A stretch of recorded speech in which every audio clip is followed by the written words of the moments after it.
Good morning, everybody. I toast to you and all you do. I hope you're having a fantastic day. It's again super cold outside. It's like 16 degrees. I was going to try to do it. Keep trying to I'm going to go outside and make a video. It's too cold. I can't find the motivation at 5 o'clock in the morning, 8 o'clock in the morning to go out and do that. So I haven't been making videos. So I can't let that keep me from making videos. So today I came into my library space. We'll see how this works. I don't know, I've said it before. I'm just not a big fan of making videos inside. I don't know why. I just don't inside. Okay, anyways, so good morning. I hope everybody's having a great day. Enjoying your year. We're about to get a new president, which should be an interesting day, but it's not what I want to talk about. Today I want to talk about mirror magic. I want to talk about using mirrors and the different kinds of ways that you can use them in magic. So first, let's get over some superstition, okay? So if you break a mirror, it'll bring you bad luck for 7 years. This is a newer mythology. It's about 1900s is when this started. And some say that it's because that's how long it would take you to earn up the money to make a new mirror, buy a new mirrors, because they were so expensive. They were so valued. It was just like this, this cool thing that were expensive. So that's where the bad luck comes from, because you'd have 7 years where you couldn't see yourself. Kind of like as a joke thing. But there's not like a lot of grounds to this. It's not like a really meaty mythological story or whatever. Part of that comes from the fact that in ancient times, our mirrors were not made like they are now, where they're made out of glass and they're super breakable. Ancient mirrors were made out of heavy metals and obsidian that was like super polished. And so mirrors didn't break until we had glass and we started making them out of glass. And then, so that kind of changes the mirror's principles, I guess. So another one about mirrors that's bad is that they bring in negative spirits. And so this kind of comes back to the notion that you can trap spirits in the mirror. For a very, very long time, some of the oldest mirrors were actually used in this way as a form of necromancy. You would call to a spirit, you would trap it in a mirror, in essence, and then you would be able to communicate with it in order to get past, present, future, all of those kind of different things. So that's where that trapped in the mirror kind of comes from. And it is possible, and it is a thing. You have to be mindful of when you're doing mirror magic or have mirrors all over your house or working with mirrors, because they are reflective, because they are also doorways to see through to something. You can also, other things can use them to see through to our realm. So spirits that have trouble manifesting themselves in the space can use a mirror to manifest them in that way and use their energy to project out. If this is something that you're fearful of, you can always put put the protection rune or put a sigil for protection on there. You can smudge your mirrors and do all of that, but really the best way to do it is to put some kind of sigil or rune or other symbol for protection on the back. Even a pentagram on the back of it will help protect you. And then you don't have to worry about that as much. Trying to think of other bad things. Let's get the bad things out of the way, because mirrors is a scary magic that people are like, oh, I can't use mirror magic. It's too dangerous, or it's too whatever. So I guess let's talk about that. We'll go to that subject. So mirror magic can be intimidating because it's a reflection. It's a reflection of yourself. It's a reflection of the energy around you. It's a reflection of, what's going on.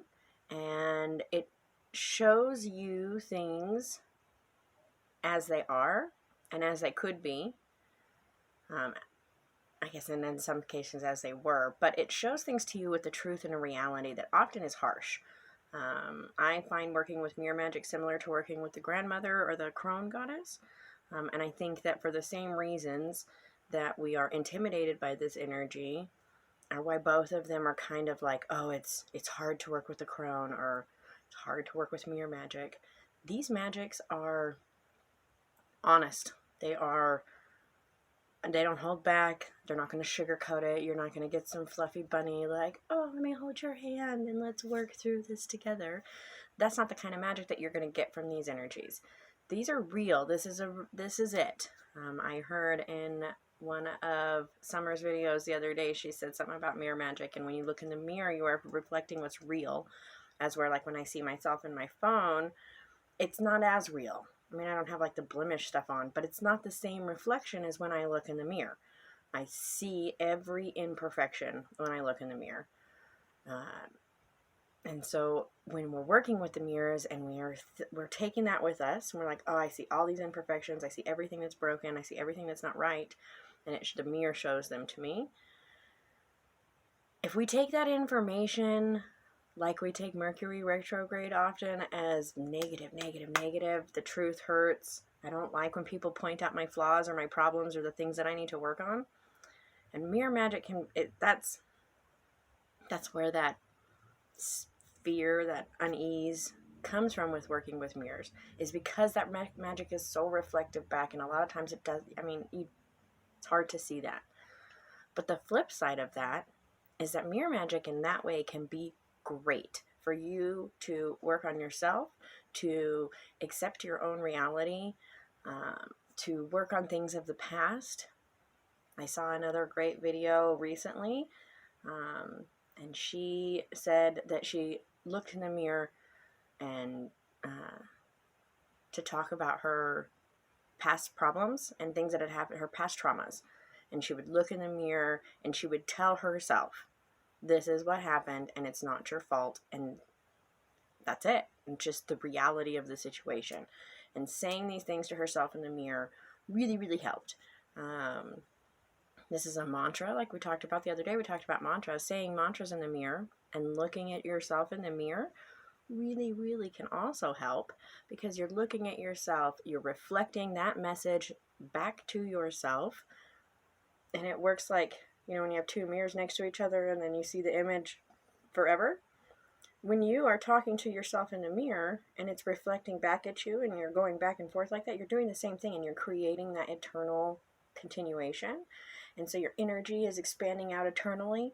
And so when you wake up in the morning and you look in the mirror and you say, I love myself, I am good enough, and I can do this. If you say that every day, those words will sink in. Look yourself in the eyes and say it. Whatever is your mantra, whatever is your thing, I need to be brave. I need to have courage. Not I need. You say, I have the courage to do this. I have the courage to be who I want to be. I have the strength to do what I want to do. I have the motivation and the willpower to do these things. Whatever is your mantra, when you're saying that with conviction in the mirror and you're looking at yourself, that energy is reflecting back and it's bouncing between your reflection and yourself, and it's growing and it's going out eternally. And therefore that's your energy. And then the magic is going that far and it's expanding that magic that far. And which is really far because we're talking about eternity. It never ends. It just keeps going. And so that can really bring so much energy and so much power into your mantras and into your self-healing and all of those different kinds of things.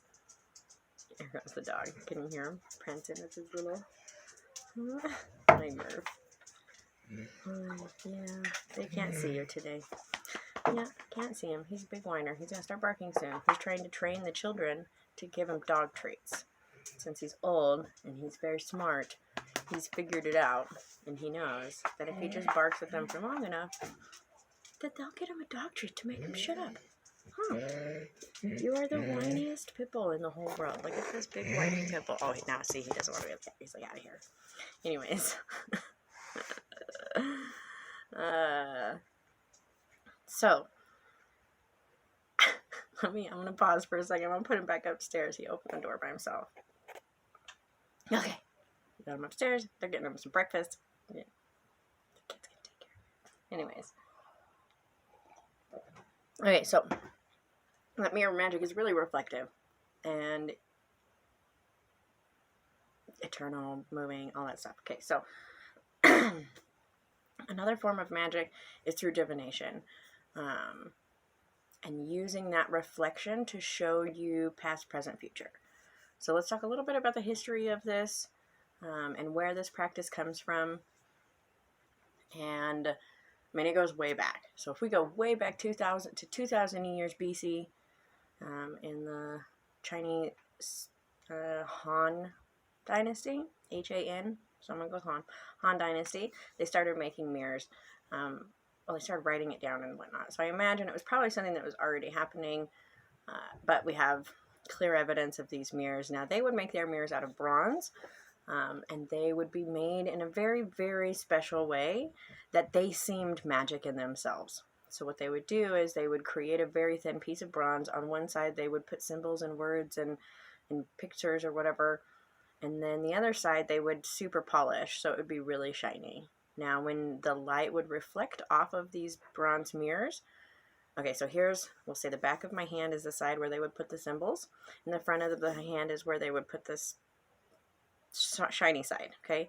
So through the process, you would get some concavedness, so that, you know, it would, like my glasses are round or whatever. So that would happen with the piece of bronze. But then when you reflected light on this side, it would actually show the shadow of what was on this side.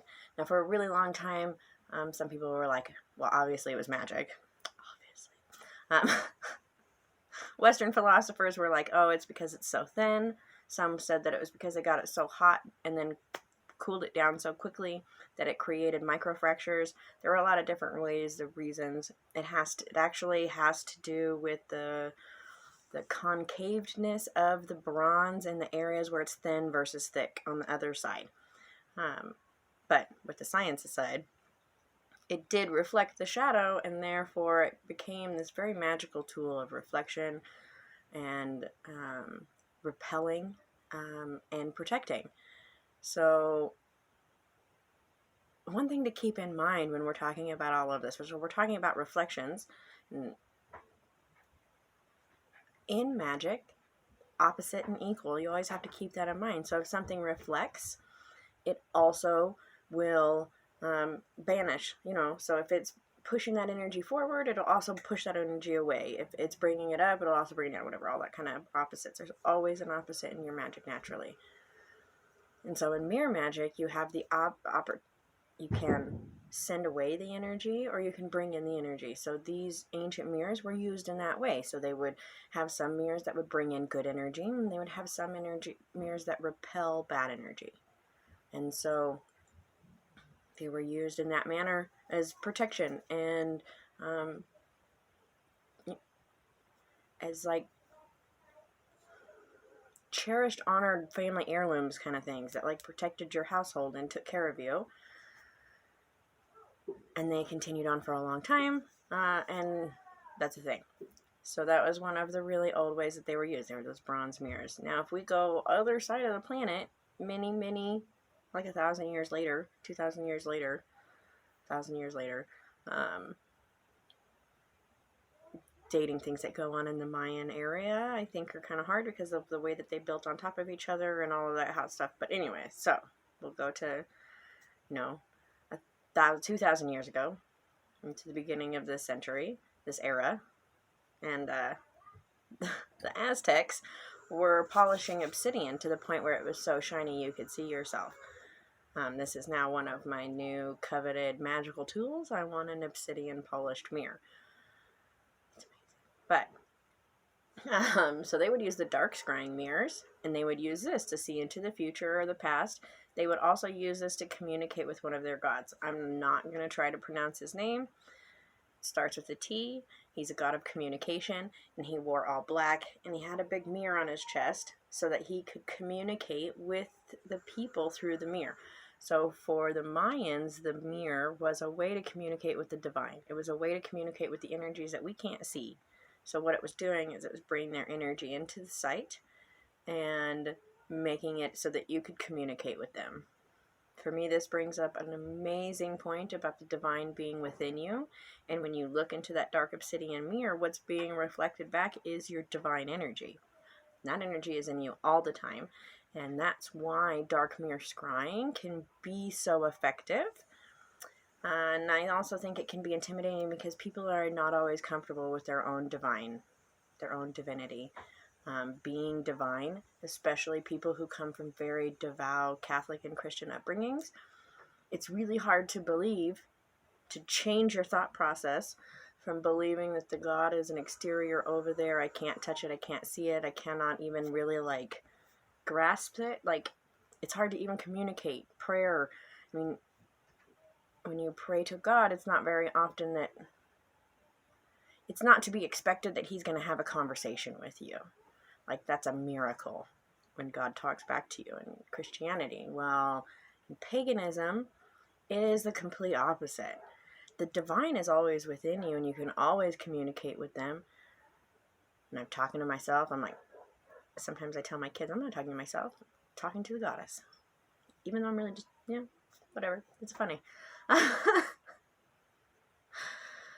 Being raised pagan and very, very spiritually pagan, my kids have a very interesting outlook on everything, on their own spirituality, and I think it's beautiful, and I can't wait for them to be teenagers and rebel to go to church.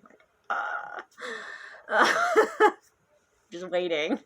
And then they're going to come home and be like, well, did you read this part of the Bible? Because I really enjoyed reading the Bible. I think it's a great book. I think everybody should read it. One, because our English language is based off of, the American English is based off the Bible, and since this is the language we speak every day, you should know where it comes from. Side note, let's get back to mirrors. Anyways, so when you're working with a dark mirror, you're communicating with that divine energy that's already inside you. So you're looking at what is already there. It's showing you what is already there, just in a different light, from a different perspective. And the faster, the more you grasp this perspective thing, the easier just all magic kind of will flow better. It'll easier because it's all about perspective. It's all about how you look at it and what your intentions are. So back to the mirror. We have our dark mirror. Now, they have a really cool example of one of these obsidian mirrors in a church in Europe, or a museum in Europe. It was sent back to one of the queens. I can't remember. I think it was the Queen of Spain. But so she got one, and it's perfectly round, which is amazing. And it's got a little base thing, and it's super shiny black. And so you can, So the Aztecs would use that. Now, back over to Europe, we talk about Medusa. Medusa was defeated because, his name just went out of my brain. Poop. Literally, I was going to say it. I'm pretty sure it starts with an A. But anyways, the guy who defeated Medusa was able to do so because he used the shiny, concaved surface of his shield as a mirror to be able to see her without seeing her and reflect her image back to her. And so, when people are like, oh, I need a return to sender thing. Well, that's easy. You just use a mirror. And on the back of the mirror, you can literally write return to sender. And do that. I'm really loving the Bruja, Spanish, Latino, South Central American, kind of Haitian, all of that kind of magic right now. And they spit on things. So I would spit on it. I would write return to sender, and I would stick it in your window. And return that to sender. I almost said a bad word. I'm trying not to do that. Return to sender. Don't keep it. Send it back out. And when you do it, look in that reflection and know, you know what? I'm not sending this back to myself. I'm sending this back to where it came from. Turn the mirror around with some force. Know it. And that's a super simple. It doesn't take getting out a bunch of stuff. It just takes your energy in a mirror. Return this energy back to where it came. I don't want it. It's not welcome here. You can do the same thing with a protection thing. People hang mirrors in front of their door as a protect this space and reflect away any negative energy so that it doesn't enter into this space. I always find it really, I used to have a lot of people come to my house when I was young, before I had kids. Everybody's scared of kids. Anyways, when I had no kids, and my house was a revolving door. People wouldn't knock. They would just come in, and it would always be funny whenever I would do a brick spell where you put the brick dust in front of your door, which has the same kind of energy, that reflective, don't come here, don't pass here, you're not welcome. Same thing with the mirror.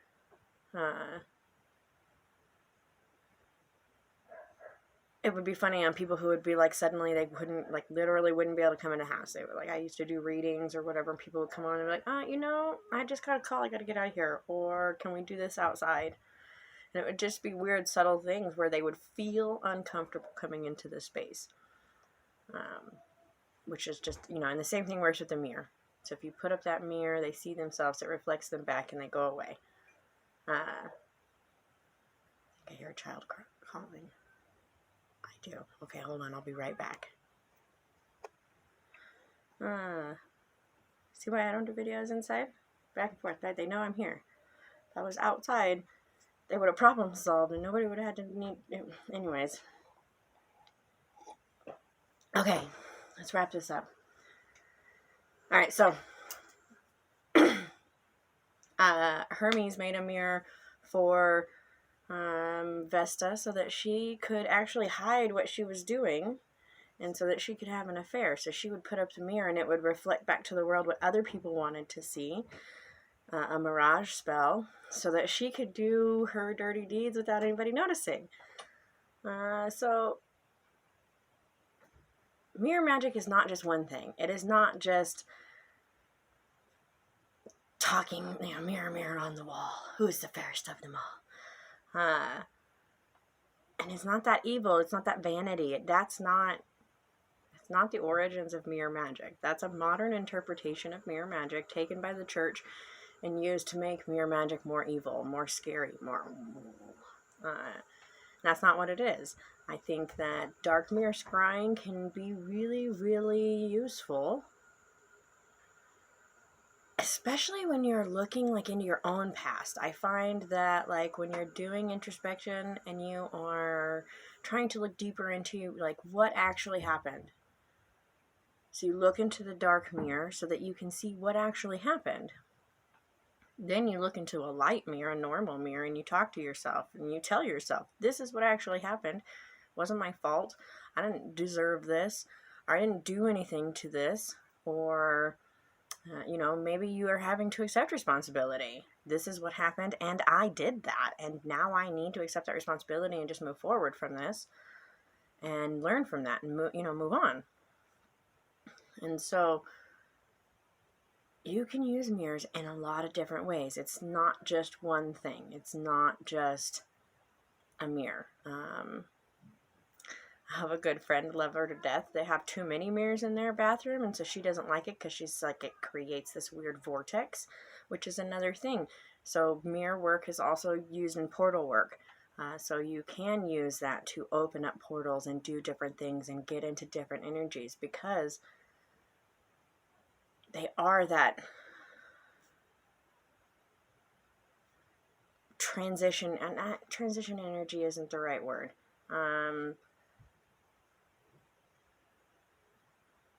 Go-between, mediary. It is that mediary energy between our realm and another realm. And so you can use it to access those different realms and get to those different places or get to those different energies, and communicate with different energies. And you can use them in protection. You can use them in divination. He's so funny. The dog, sorry. I don't know if you can hear his pitter-patter. I need to clip his toenails. So, don't be intimidated by mirrors. Don't let them be this scary thing that you can't use. They are just a part of practice. They can just be another tool. Last thing. Okay, so you can use them as a tool, and like I said, so you can just use a normal light mirror as is, that's fine. You can get a dark scrying mirror that you buy that's like the obsidian polished mirror. If you know a link for one of those, let me know, because I would love to get a good one. Or, really simple, you find a picture frame that you really like, you take the glass off, and you paint the glass or the surface right behind the glass, like they have come up like a piece of cardboard or whatever in there. You paint that with black, real black paint. Not blue black or green black. You want like true black. And you paint that, and then you put it back on there. So the black over the shiny will make a dark scrying mirror. Pretty simple. You can use a bowl of water as the same thing, a black bowl that you fill with water, and then you can look in there, and you can use the scrying mirror in that way, or you can just use a normal mirror, or you can use a polished piece of metal. You know, my kids love looking in the side of like my metal pans, but something of that stainless steel shiny, even a spoon. Although spoons make your image upside down, and so that's going to kind of transition into that. So just one last little piece that kind of resonates with this. Maybe my next video will be about it. Maybe. I don't know. We'll see. So that mirror magic is connected to crystal ball magic. And it's that same kind of reflective energy. When you look into a crystal ball, you actually see the world on the other side upside down and backwards. And so it's showing you the world in a different way, in which you can then begin to see the energies and the spirits and the different things that you need to see. And when me as a reader am looking through my crystal ball at you, the person, I'm seeing your reversed image through the crystal ball, which is showing me that reverse image. And it's that same kind of reflective energy that you're connecting with when you're doing both those kinds of magic. So, I encourage everyone to try some mirror magic. Start by writing yourself a mantra and looking in the mirror, like in the mirror, and look at yourself in the eyes and say it. And let that be your first step into mirror magic. And say that mantra to yourself every day in front of the mirror. If you are trying to get over some past trauma, then you can I just can't like poked his head. He's like, oh, she's recording. I gotta get out of here. Talk to yourself in the mirror. You know, a lot of times it's hard to talk to other people about abuse and about being abused and about being in an abusive place. But you can talk to yourself about that. And that should be someone you should be comfortable talking. And so sit down in front of a mirror and just say, you know what? When I was a kid, this is what happened. You know what? When I was in that relationship, this is what happened. And tell yourself and work through that and have that conversation with yourself to heal. You don't need sometimes you do need a therapist, and I totally recommend going and seeing a therapist. It is good for you to talk to other people about your feelings. That is a good thing. We are a communal species. This solitary, I don't talk to anybody, I'm scared of the world, whatever. But it's good to talk to people. And if the first person that you talk to is yourself in the mirror, then so be it, and do it, and it's really good for you. It'll help you heal. It'll help you accept your mantras. It'll help you take that deep and really know that you can do this. You do this. You do have the strength. I love watching She of the Woods. She's always saying, you are smart enough to do this. You are smart enough to do this. You are smart enough to look in a mirror and talk to yourself. You are capable of starting your practice and growing your magic and doing divination and all of these great things. And there are so many different paths. So, mirror magic is just one of them. Figured we'd talk about it. So, I hope everybody has a fantastic day. I toast to you. Enjoy a little mirror magic. Do some scrying. Do some self-healing. Do some divination. Whatever it is that you're looking for.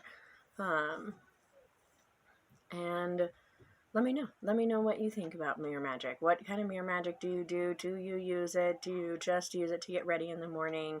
You know, are you like me? You only have one mirror in I only have my bathroom mirror. I don't have mirrors all over the house. I guess my girls have a full mirror in their bedroom. But, so we have 2 mirrors in our house.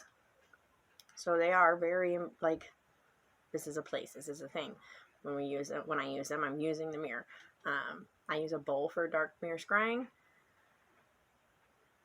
because I like adding the water. I think it adds that energy and helps me focus. But, find something that works for your practice. And maybe mirror magic isn't for you. So stay tuned. I'm just going to talk about lots of random magic. If there's a topic that you want to hear about, let me know. I'd love to talk about it. So, many toasts to you. I hope that you have a great day today. And people, who knows when I'll make another video. Hopefully tomorrow. Many blessings. Oh, don't forget to like and subscribe and all that stuff. Many blessings.